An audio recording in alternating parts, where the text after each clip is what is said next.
Bom dia, meus queridos alunos do nono ano. Estamos começando mais uma semana com ciências, né? Com biologia. Como sempre, eu começo o primeiro horário aí de toda segunda-feira com vocês. Que é uma turma que, mora aqui no meu coração, morrendo de saudade de todos. Muito, muito, muito, muito. Não vejo a hora de ver vocês pessoalmente. Dar um abraço, se Deus quiser, poder dar um abraço, né? Então, enquanto a escola não volta, nós estamos aqui do lado virtual. Nem por isso, estamos deixando de estudar um pouco mais sobre o nosso assunto aí, que vocês estão aí vendo, genética, né? E hoje, na aula de hoje, nós vamos ver 3 assuntos bem interessantes. Clonagem, terapia genética, bioética. Segue aí, me acompanhe aqui nos slides, que vocês vão ficar por dentro desses assuntos. Tem muita coisa bacana para a gente ver na aula de hoje. Então vamos lá, vamos falar aí disso tudo aí, né? Nós já estamos indo para a nossa aula 22 e 23, hoje a gente tem 2 aulas, segunda-feira, né? Então vamos ver o que nos espera nessas aulas, nessa manhã aí de segunda-feira, que não é nada fácil acordar segunda-feira para assistir aula. Mas a gente precisa entender isso, né? Afinal de contas, se a gente estivesse na escola, a gente estava acordando até mais cedo. Então vamos lá, galerinha. Estamos aí chegando nas nossas 22ª e 23ª aulas, né, da ciência da natureza, dentro de biologia, que a gente já está encerrando. Olha para vocês verem, semana que vem nós já começamos química. Oh, coisa boa. E aí, nós estamos, essa turma que eu gosto tanto, no dia 14 de junho, hoje, primeiro horário de 2020. Galera, aí no livro de vocês, a gente comentou, começamos na semana passada o capítulo 6, né? Onde a gente já falou de alguns assuntos dentro de genética do século 21. Entre eles, nós discutimos na última aula os transgênicos. Não foi isso? Vocês lembram dos alimentos transgênicos? Então, agora a gente vai seguir dentro desse capítulo falando aí de clonagem, né? A clonagem, ela existe de um processo, vamos dizer assim, natural. Existe a clonagem natural, que nada mais é do que uma reprodução assexuada, da qual um ser vivo, uni ou pluricelular, forma descendentes geneticamente idênticos a ele, né? Então, clone é uma coisa idêntica ao progenitor, aquele que o gerou, ou seja, idêntico, os filhos são idênticos aos pais. Idêntico em quê, Cleiton? Em tudo, todos os aspectos, principalmente o DNA, né? Que se tratando, se fôssemos falar de clones humanos, os sentimentos poderiam ser diferentes, os gostos poderiam ser diferentes, mas geneticamente eles são idênticos. Então, define-se clone assim. Os descendentes, por esse processo, são chamados clones, né? A clonagem pode ser, como eu falei, um processo natural, que bactérias, fungos, protozoários, até mesmo plantas e animais realizam, como a banana, o alho, o inhame. Eles se reproduzem assexuadamente por clones. Vocês sabiam, por exemplo, que a banana não tem sementes, né? Elas têm aquelas pintinhas pretas, são óvulos não fecundados. E a gente planta a banana por reprodução assexuada através de mudas, né? Que gera clones. Alho, a mesma coisa, e o inhame também a mesma coisa. Então, são alguns exemplos de plantas que fazem a clonagem. Existe também, como a gente comentou, alguns animais, como as anêmonas do mar, por exemplo. A planária é um animal que nós estudamos lá no 7º ano, e que se você partir ele em pedaços, cada pedaço regenera e vira um novo animal. Portanto, geneticamente idêntico. É um tipo de clonagem natural. A estrela do mar, mesma coisa, galera.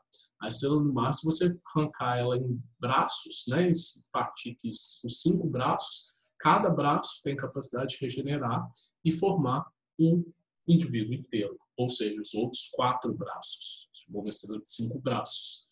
As bactérias, quando elas realizam um processo chamado bipartição, elas nada mais estão fazendo o quê? Uma clonagem do seu DNA ou da sua própria célula.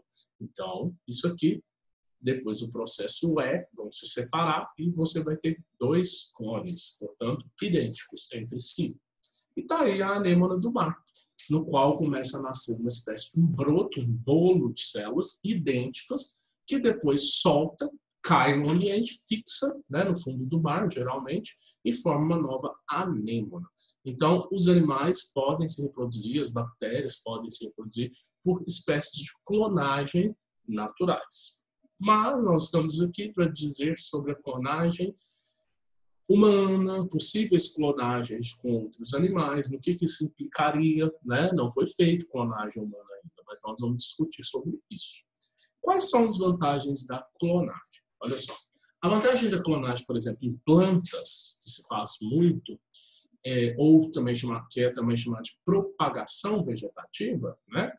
Essa clonagem tem a vantagem de você ter uma manutenção, presta atenção, das características vantajosas da espécie, do ponto de vista comercial. Exemplo, morangos enormes e doces, né?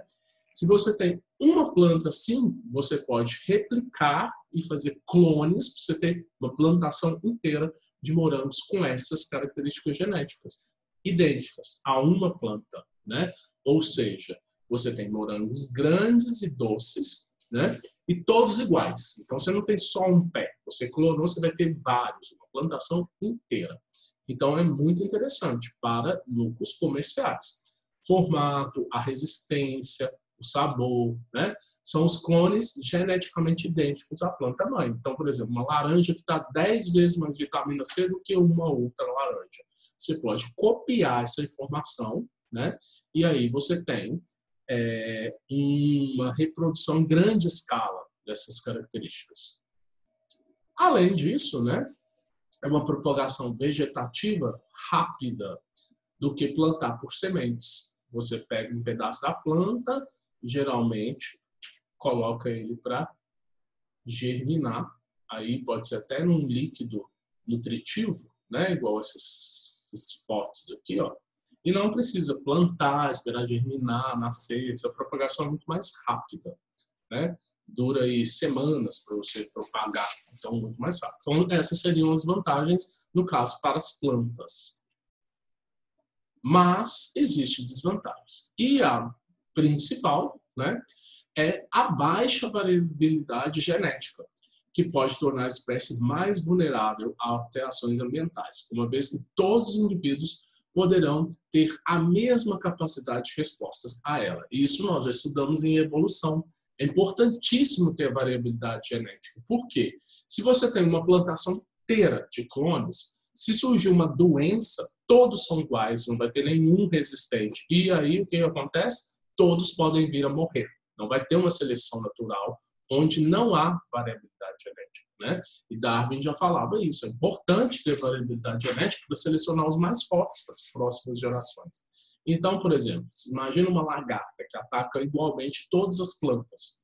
Vai exterminar todas as plantas. Ou então um fungo, como isso aí, ó, que amarela a folha da planta e pode até matá-la, né? Então, não vai ter um mais resistente. Todos vão sofrer da mesma maneira. Então, se for uma praga mortal para a plantação, acabou a plantação, acabou todas as plantas, né? Corre o risco daquela planta entrar em extinção.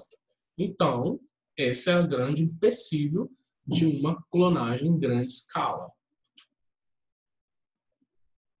Vamos falar agora de clonagem de animais, né? E aí a gente vai ter o seguinte, uma novidade científica importante surgiu nas últimas décadas, que foi a possibilidade de clonar animais em laboratórios. Então, o primeiro caso foi em 1962, com esse cientista aqui, ó, J.B. Gordon, né, que mora no Reino Unido, ele ainda não faleceu, e obteve clones de sapo adulto, mas eles morreram antes de chegar à fase adulta. Como assim? Clonaram sapos. Aí está o esqueminha que o Gordon fez. Ó. Ele pegou uma célula ovo, né, um ovócito de um sapo A, e um outro ovócito de uma célula de pele, né, tecido epitelial de um sapo B. Aí o que ele vai fazer? Ele vai montar uma célula. Olha só o que ele faz. Ele tira o núcleo através de radiação, ele bombardeia uma radiação no núcleo dessa célula e destrói o núcleo da célula, mas o citoplasma se conserva. Ele vai tirar o núcleo que tem as informações do sapo B, né? Então, lá no núcleo de uma célula da pele do sapo B, tem um DNA completo desse sapo. Ele vai pegar esse DNA, esse núcleo, e juntar aqui com essa célula aqui, que só vai fornecer o citoplasma. Ela é um ovócito, né? Então, quando essa célula aqui ganhar um núcleo, que geralmente ela ganha o núcleo do espermatozoide, junta o dela com o espermatozoide para formar um embrião. Só que agora ela está oca. Você vai pegar o núcleo dessa célula, colocar dentro dessa aqui que está vazia, e ela agora vai ser uma célula com um núcleo. E nesse núcleo tem informação de quem? Do sapo B. Portanto, quando ela começar a multiplicar, uma vira duas, duas vira quatro, quatro vira 8, assim por diante, vira um embrião, ela vai formar um sapo B, porque o DNA é do sapo B. O sapo A só serviu para doar o ovócito. Só que o óvulo, né? O ovo, vamos dizer assim, que é o ovócito, nada mais que o ovócito. Só que quando você tirou o núcleo, a informação genética do sapo A, esse sapo gerado não vai ter nenhuma informação do sapo A, tá? Ele vai ter todas as informações do sapo B, que foi o doador do DNA. Compreenderam? Então, você montou uma célula, pegou um óvulo de um sapo A e juntou com um núcleo de um sapo B. E você, na verdade, clonou aquela célula que doou o núcleo, porque o DNA está onde? No núcleo da célula. Mas esses sapos, como a gente viu aí, não sobreviveram muito à idade adulta. Mas depois, poucas décadas depois, né, em 1981, outros cientistas chamados Carl Lemmens e Peter Hoop, da Universidade de Genebra, na Suíça, anunciaram ter feito clones de ratos de células embrionárias. Então, são esses dois cientistas aí, o Lemmens e o Hoop. O que eles fizeram, né? Eles fizeram o seguinte, quase a mesma coisa do sapo lá. Uma célula A, onde ela estava em desenvolvimento normal, ela tinha o espermatozoide do rato macho e o ovócito da fêmea. Fecundou e formou uma célula ovo. O que você faz? Você tira o núcleo dessa célula ovo. A célula ovo é aquela que vai começar a multiplicar para formar um embrião, certo? Antes dela começar a multiplicar, isso aqui é feito fora do corpo do animal, tá? É uma inseminação artificial. Então, num vidro mesmo, coloca o esperma do macho, o óvulo da fêmea. Fecundou, você tem uma célula ovo. Você vai retirar o núcleo dessa célula ovo, que é chamado também de blastocisto, e vai pegar uma célula qualquer de outro rato. Pode ser do pelo, pode ser da pele, pode ser do estômago, qualquer parte do rato. Osso, enfim. Mais fácil pele, né? Pelo, enfim. Dessa célula, você vai tirar o núcleo. Então, você tira o núcleo e aí você implanta naquela célula que estava vazia. Nessa célula aqui, ó. Estava vazia. Você pegou o núcleo daquela outra célula e colocou aqui. O que tem dentro do núcleo dessa célula? O DNA desse rato B. Aqui, ó, né? Desse rato B. E aí, o que você vai fazer? Implantou o núcleo aqui. Esse blastocisto agora começa a multiplicar. E, de repente, ele vira o quê? Um camundongo clonado. Aqui seria o processo de reprodução normal, né? E aqui seria clonagem, ok? Por assim que esses cientistas fizeram esses ratinhos aí, ó. A foto deles de 1981. Todos clones de um mesmo rato, ok? E aí, meninos, vamos lá. Mas o caso mais conhecido, e na época eu me lembro muito bem, eu era criança, né, gente? E eu me lembro que isso chocou o mundo, parou o mundo. Só se falava em Dolly. Em 1996, a ovelha Dolly ganhou notícias em todo o mundo. Foi anunciado o primeiro clone de um mamífero maior, né? E bem sucedido, porque tanto os ratos quanto os sapos, lá de 81 e 62, não viveram muito tempo, começaram a apresentar doenças, enfim. Mas a Dolly foi bem sucedida. E era uma ovelha, um animal muito maior que um rato ou um sapo, né? Como que foi a clonagem da Dolly? O pesquisador Wilnot e sua equipe utilizaram 3 fêmeas de ovelhas no seu experimento para realizar a clonagem, que resultou no nascimento da Dolly, primeiro clone de um mamífero maior. Né? Então, como eu disse para vocês, quando a Dolly veio ao mundo, o mundo inteiro anunciou. Foi a maior, última das descobertas científicas, vamos dizer assim. Né? Eu assisti pelo menos 2. A Dolly, que parou o mundo, e o genoma humano, a descoberta do genoma humano, do mapeamento. Então, a Dolly foi anunciada no dia 5 de julho de 1996. Já fez aí 20 anos de Dolly, né? E daqui a alguns dias vai fazer aí seus 24 anos, né? Então, meninos, aí o criador e a criação, né? O cientista Wilnot e a Dolly. E ganhou, então, a capa das principais revistas científicas do mundo. Foi, assim, um acontecimento muito falado mesmo, também científico. Como que foi feita essa clonagem, então? Então, acompanhe comigo.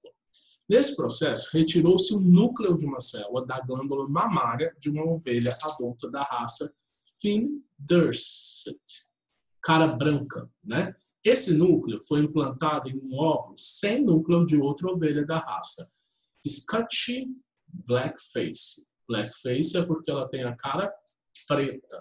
Então, vejam bem. Então, essa ovelha de cara branca, você pegou uma célula da glândula mamária dela, então da mama dela, e dessa célula você retirou o núcleo. De uma ovelha da cara preta, você pegou um óvulo e tirou o núcleo desse óvulo também. Então, ó, retira o núcleo do óvulo. Aí você vai montar uma célula. Você vai dar estímulos elétricos, choques, para que o núcleo dessa célula da mama, da ovelha de cara branca, junte com o citoplasma dessa célula oca, que ficou oca da ovelha preta. Vocês entenderam, gente? Peguei 2 células. As 2 células, eu vou tirar os núcleos delas, tá? Uma célula da glândula mamária, tiro o núcleo da ovelha branca, né? Um ovócito, né? A célula ovo ou óvulo da ovelha preta, de cara preta, tiro o núcleo também. Aí o DNA da glândula mamária é implantado naquele óvulo que ficou vazio. Foi feito aqui, ó, tá? Então, pegou o núcleo da célula da glândula mamária e colocou no óvulo que estava vazio. Quando o óvulo implantar no útero e começar a fecundar, ele tem qual DNA? DNA da ovelha de cara branca, certo? Ele não tem o DNA da ovelha de cara preta.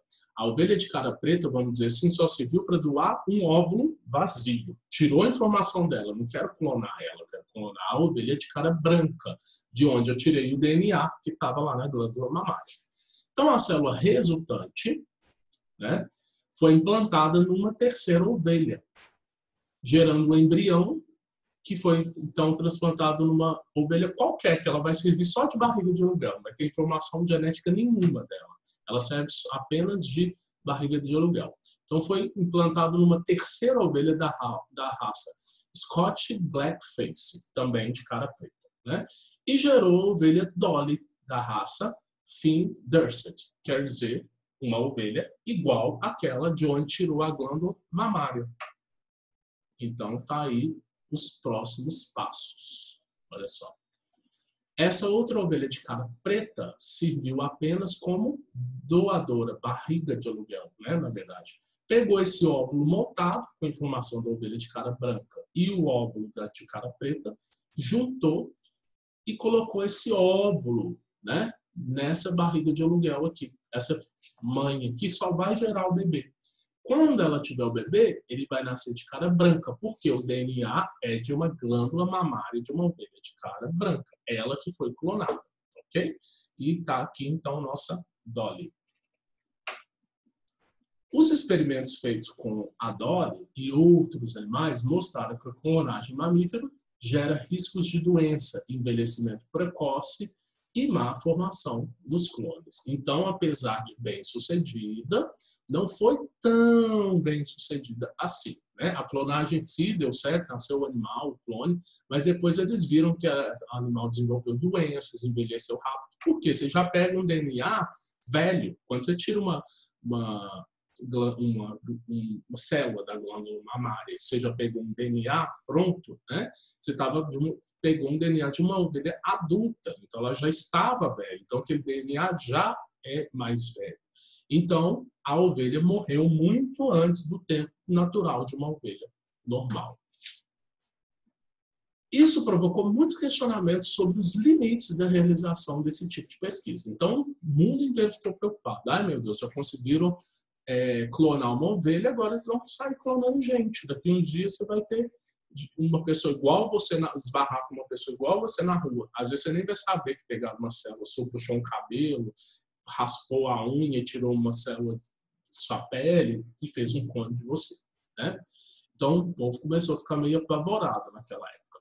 A ovelha Dolly morreu 7 anos depois, em 2003, acometida de vários problemas comuns a animais clonados. Como a gente falou, doenças, envelhecimento precoce, né? Então, morreu a ovelha Dolly, também foi bastante comentada, uma notícia bastante anunciada aí no meio científico. E o que fizeram com ela? Hoje ela está no museu na Escócia, né? País onde ela foi criada, empalhada, né? Tá aí a ovelha Dolly, que agora virou um objeto de visitação nos museus.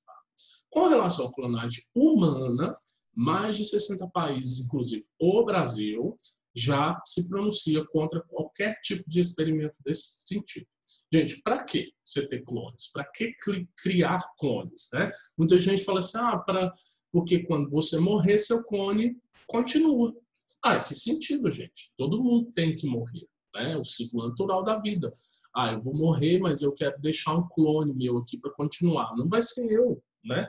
Não vai ser eu. Vai ter minha aparência, vai ter meu DNA, mas não vai ser eu. Não vai ter as mesmas experiências que eu, não vai ter vamos supor que eu tive filhos, netos, enfim, não vão ser dele, né? Então é bobeira. Eu também sou totalmente contra a criação de clones humanos. Não faz sentido, né? Algum. Desde o caso da ovelha Dolly, em 1996, os cientistas conseguiram clonar com sucesso mais 20 outras espécies, incluindo vacas, porcos, coelhos e camundongos. Então já viram que teve até animais maiores do que a ovelha, né? No caso as vacas aí. Mais recentemente, então há 2 anos atrás, 2018, os cientistas chineses anunciaram a clonagem bem-sucedida de macacos, rompendo a barreira técnica para a clonagem dos humanos, porque macaco é um ser muito próximo do ser humano, somos primos, né? Primatas. Então, se conseguiram fazer com macacos, provavelmente conseguem fazer com seres humanos. E foi uma clonagem bem sucedida. Aí a fotinho só. Embora os cientistas chineses afirmam que a clonagem de macacos tem como objetivo a realização de pesquisas na área médica, esse fato instiga a polêmica sobre qual deve ser o limite da ciência com relação à clonagem. Então, tem-se aquele medinho, né? Aí estão os macaquinhos bonitinhos, né, gente? Olha. Clone idênticos, ó. Como vocês podem ver aí. Bom, agora a gente vai falar da clonagem para fins terapêuticos, porque a clonagem, sim, de um ser inteiro, não faz muito sentido. Você vai criar uma cópia para quê? Só para mostrar que é possível. Mas a clonagem terapêutica ela é bem interessante. Clonagem terapêutica é a clonagem de células e de tecidos que tem como finalidade o tratamento de doenças ou outros fatores que afetam a saúde das pessoas. Então, essa clonagem é interessante, porque ela tem um objetivo, que é curar doenças, e você não faz o clone de um organismo, você faz de células. Por exemplo, pâncreas. As células ficaram defeituosas, desenvolveu o diabetes. Elas não produzem mais insulina. Morreram, ou alguma doença afetou, e você não tem mais produção de insulina. Através da clonagem terapêutica em laboratório, você pode fabricar células do pâncreas que produzem insulina, injetar na pessoa e a pessoa passar a produzir a insulina de novo. Aí é interessante, né?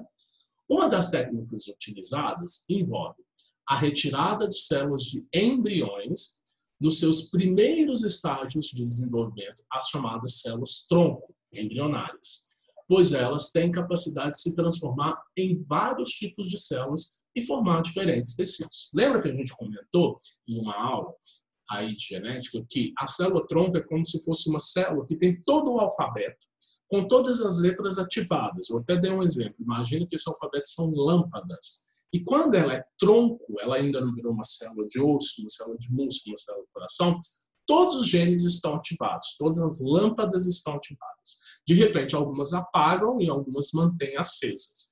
Essa combinação é que vai gerar uma célula do músculo, uma célula do neurônio, uma célula do osso, enfim. Então, ó, é exatamente isso que eu vou mostrar nessa figura. Acompanha aqui, ó. Aqui está a célula-tronco. A partir do momento que ela mantém todos os seus genes intactos, ela gera outras células-troncos iguais, né?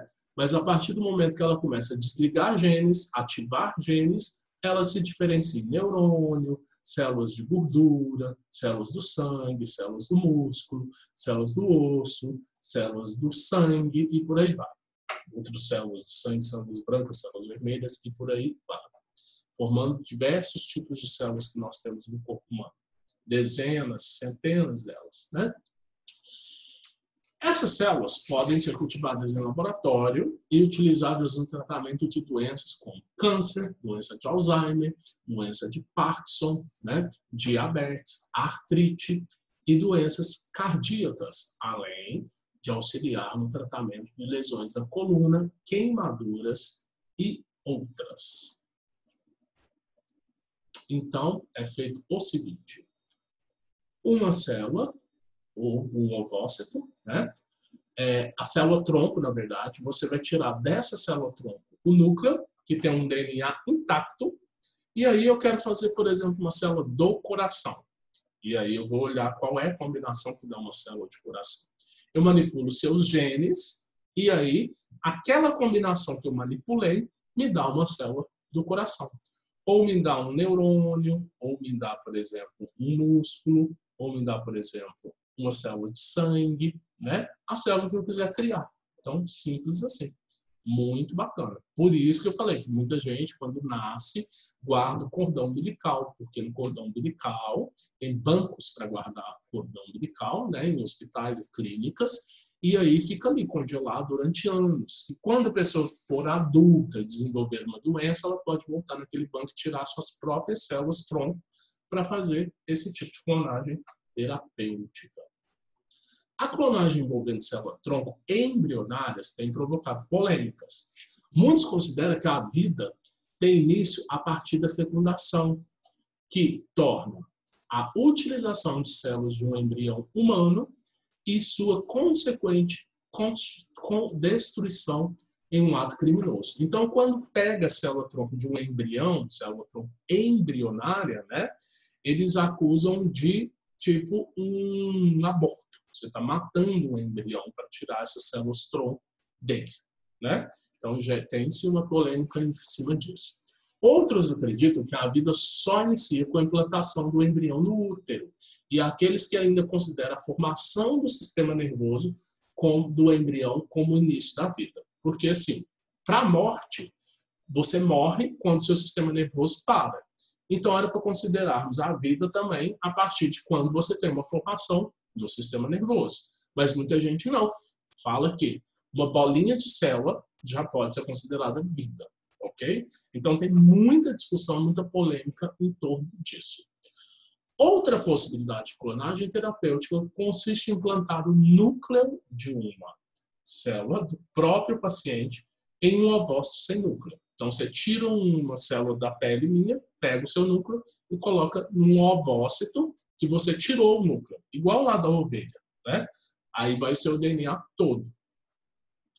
As células obtidas da divisão dessa nova célula terão capacidade de diferenciar em vários tecidos humanos compatíveis com o paciente, evitando problemas de rejeição.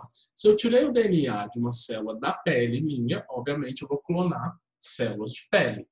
Se eu peguei um DNA de uma célula do osso, então eu vou colocar ela num óvulo, né, e fecundar no útero, eu vou ter uma célula de osso.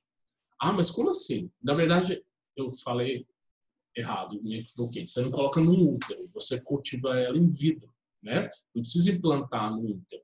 Ela vai começar a multiplicar em vidro. Você não quer criar um ser inteiro. Você quer criar aquela célula que você tirou o núcleo dela. Célula do osso, célula da pele, célula do músculo, enfim. Esses tecidos poderiam ser utilizados, por exemplo, para recuperar órgãos ou parte deles que tivessem sido danificados em um acidente ou fossem doentes, por exemplo. Já criou-se pele para implantar de um paciente que teve queimadura em mais de 80% do corpo. Então, você tirou um núcleo de uma célula da pele dela, injetou em ovócitos vazios, você tirou o núcleo, eles começam a multiplicar e formam células epidérmicas, células de pele. E depois você coloca essa pele aonde a pele foi destruída, implanta a pele. Então, seria uma técnica para ajudar as pessoas aí com queimaduras, né, que ficaram com o rosto desconfigurado, enfim. Existe forte oposição ao desenvolvimento dessa técnica, pois ela poderia possibilitar a clonagem humana. Então, como vocês viram, sempre gera polêmica. Então, olha só.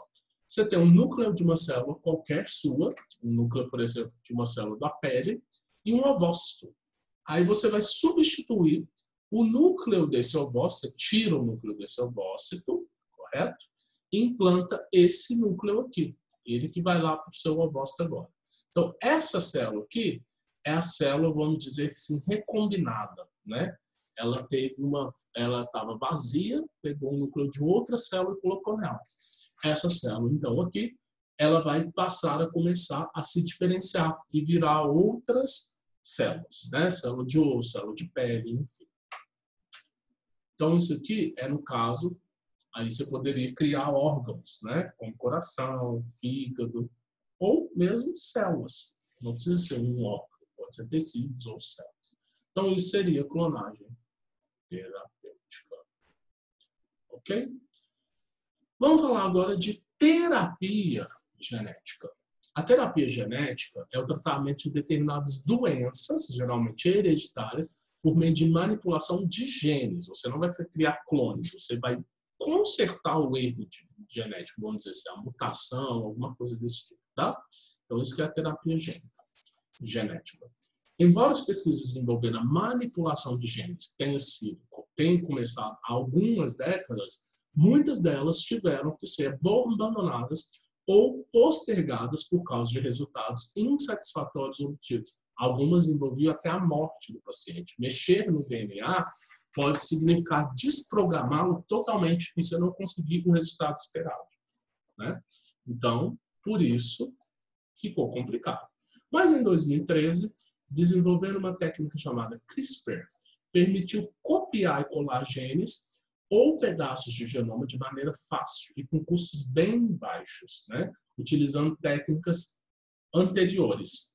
Em 2016, foram autorizados os primeiros testes em humanos, depois de demonstrada sua eficácia em outros animais.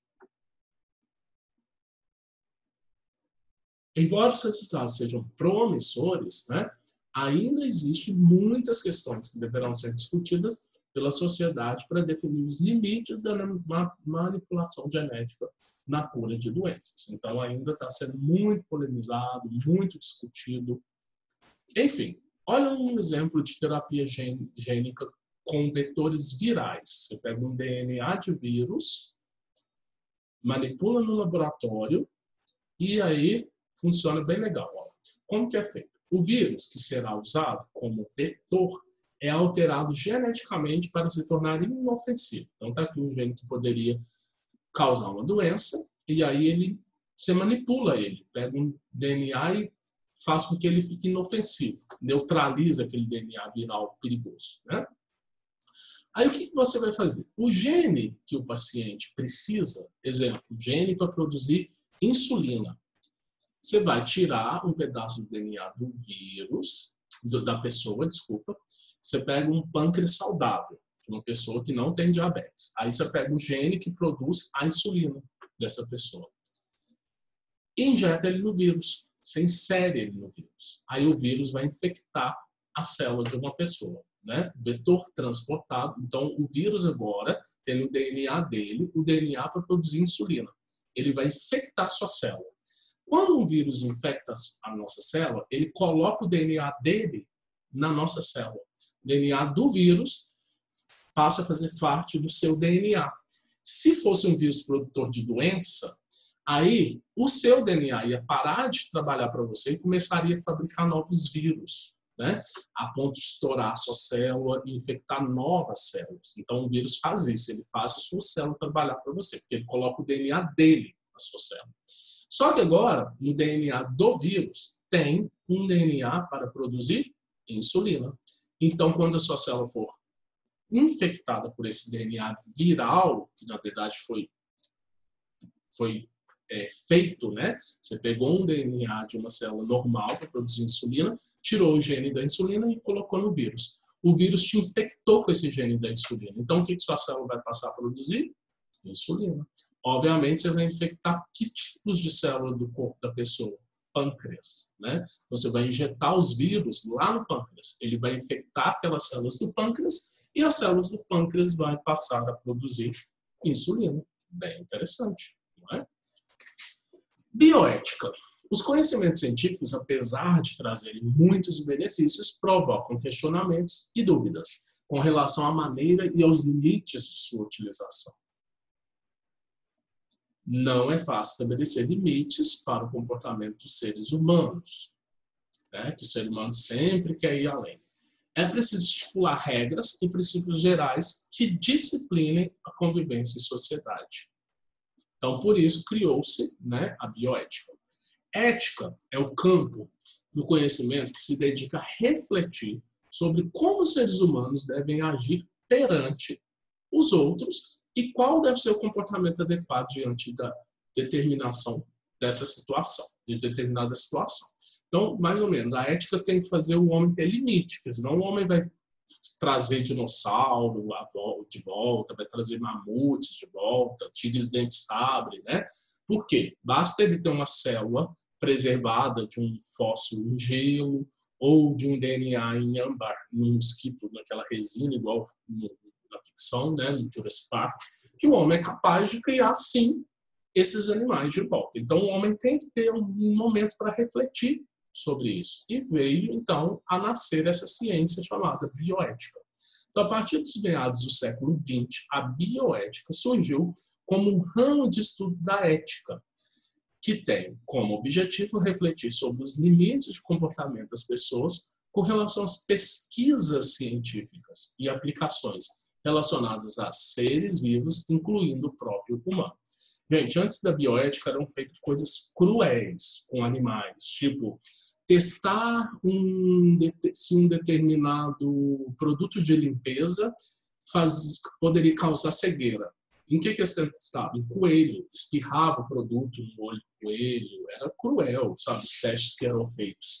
Assim, imagina o sofrimento de um animal pingando ácido para testar se o animal ia ter cegueira, né? Então, a bioética proibiu todos esses tipos de testes que matava, que era cruel, que judiava dos bichos. Nossa, não gosto nem de lembrar.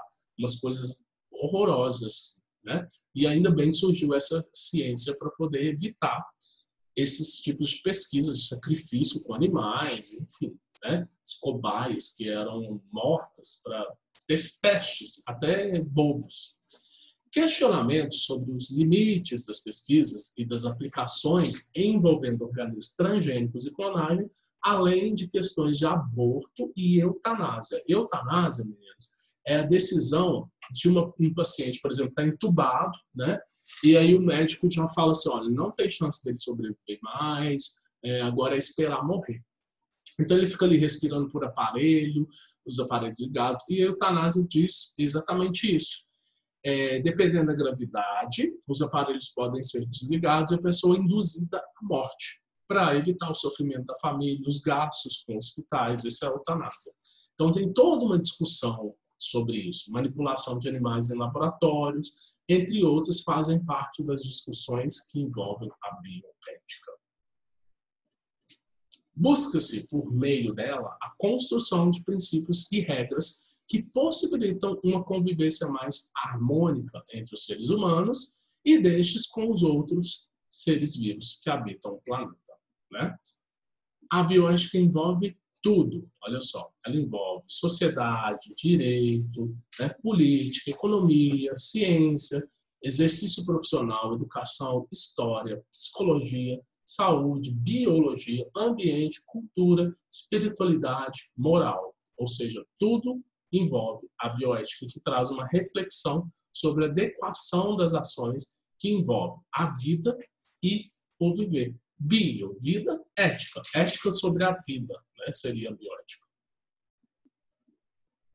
E aí finalizamos com isso, então, esse capítulo 6, né? O que a gente estudou aqui? Estudamos o que é genoma, o projeto genoma, os organismos transgênicos, o processo de clonagem, o que são células-tronco, o que é terapia genética, e finalizamos agora com a ética e bioética associados aos avanços da genética. Então, esse capítulo se encerra aí na página 90. Próxima aula, nós faremos, que é daqui a pouco, terceiro horário, nós faremos os exercícios da página 91. E vamos discutir, né, sobre o que nós vimos aqui nessa aula de hoje. Ok, meninos? Então, daqui, terceiro horário, eu espero vocês lá para a gente discutir sobre o que nós vimos aqui e fazemos os exercícios juntos aí da página 91. Um grande abraço, fiquem com Deus e até daqui a alguns minutos. Tchau.